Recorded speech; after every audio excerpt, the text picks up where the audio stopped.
প্রধানমন্ত্রী তারেক রহমানের কড়া নির্দেশ, সকাল ৯টা থেকে অফিস শুরু করতে হবে। এই যে যারা অফিসটাকে শ্বশুর বাড়ি মনে করতেন, একদম ঘুম থেকে উঠে হেইলা ধুইলা তারপরে যায় আসার ১১টা ১২টার দিকে অফিসে যাইতেন, যায় আসারে বলতেন যে জ্যামে আটকা পড়েছিলাম, এই করেছি সেই করেছি। তাদের দিন এখন শেষ হতে যাচ্ছে। অলরেডি তারেক রহমান নিজে ৯টা থেকে অফিস করা শুরু করেছেন সাধারণ মানুষের মতো। হ্যাঁ দর্শক, সাধারণ মানুষের মতো। সে জ্যাম অপেক্ষা করে, সে সবকিছু উপেক্ষা করে সাধারণ একটা মানুষ যেভাবে অফিসে যায়, বাংলাদেশের সাধারণ জনগণ যেভাবে রাস্তায় চলাফেরা করে, ঠিক সেভাবে সে রাস্তায় চলাফেরা করতেছে, কোনো প্রকার সুবিধা নিচ্ছে না। প্রধানমন্ত্রী হওয়ার যে সুবিধা, সেই সব সুবিধাগুলো সে নিচ্ছে না। সে সেই সব সুবিধা না নিয়ে জ্যাম ঠেলে সকালে উঠে নিজের কাজ নিজে করে কিন্তু অফিসে সকাল ৯টার মধ্যে উপস্থিত হচ্ছে। এবং তার যে মন্ত্রী পরিষদের যে মানুষজন আছে সবাইকে কিন্তু ৯টার সময় যেতে হচ্ছে।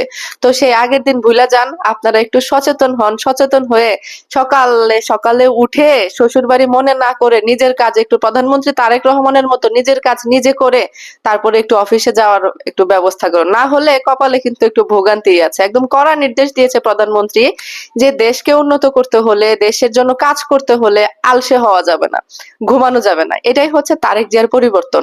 এক সময় নাকি তারেক জিয়া এরকম ছিল না। তারেক জিয়া পরিবর্তিত হয়েছে সে যখন এই দেশ থেকে গিয়েছে একটা ভদ্র কান্ট্রিতে। অনেকে বলে ভদ্র কান্ট্রি লন্ডন, যে ওখানে নিয়মের মধ্যে থাকতে হয়, সেই নিয়মের মধ্যে থেকে থেকে সে নাকি নিজেকে ইমপ্রুভ করেছে। সে নিজেকে ইমপ্রুভ করে আজকে সে সেই জিনিসগুলো অ্যাপ্লাই করার চেষ্টা করছে।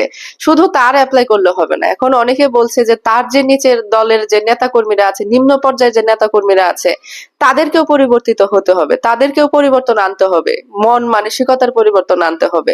মানুষের উপর চাপ সৃষ্টি করা যাবে না, মানুষকে বন্ধু মনে করতে হবে, মানুষকে সেবা করার উদ্দেশ্য থাকতে হবে। তাহলেই না একটা দেশের উন্নয়ন সম্ভব। কথা কিন্তু ঠিক।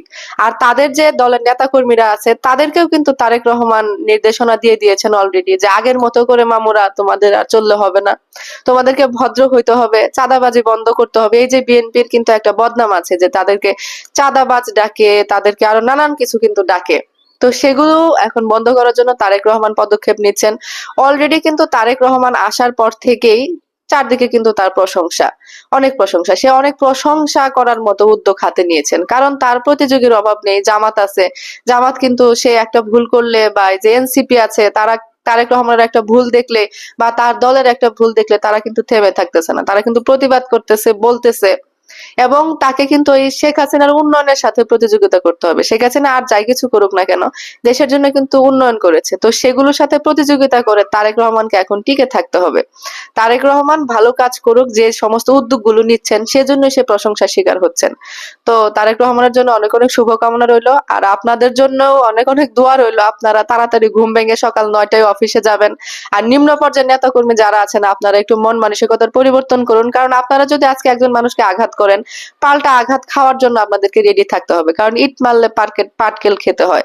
সো আপনারা সম্মান করুন, সম্মান পাবেন। ভালো ব্যবহার করুন, মানুষের সেবা যত্ন করুন, মানুষের জন্য ভালো কিছু করুন, তাহলেই না আপনাদের নাম ডাক হবে, আপনারা আরো বছর ক্ষমতায় থাকতে পারবেন।